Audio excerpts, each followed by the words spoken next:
Новый сезон в Татарском драматическом театре открылся постановкой по мотивам пьесы Яксуфа Шафикова «Прощание с Агиделью».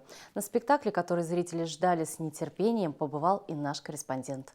На открытии 30-го сезона Татарского драматического театра собрался аншлаг. Полный зрительный зал встретил артистов бурными аплодисментами. Режиссером спектакля выступил Фаиль Ибрагимов, заслуженный деятель искусств Республики Татарстан. Главные роли исполняли ведущие актеры труппы, заслуженные артисты Татарстана Милеуша Имамова и Рафиль Сагдулин. Я играю старика, моему герою 93 года уже, который был изгнан из дома, из своей родины, и вернулся уже на кладбище.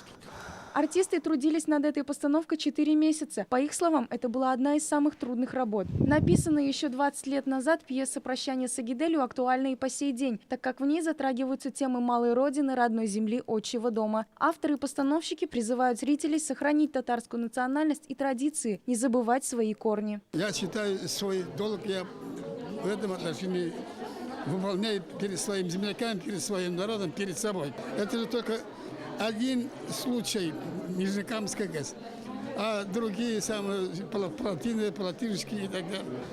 Это поэтому народ воспрял, очень хорошо принял эту мою работу.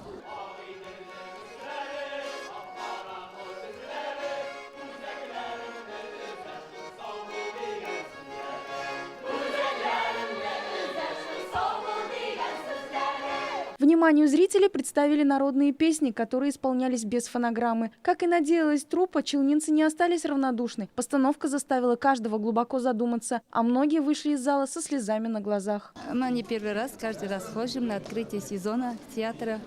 Нам очень нравится тут. Каждый год посещаем театр. Эльвина Андрова, Сергей Вильданов, новости Челны ТВ.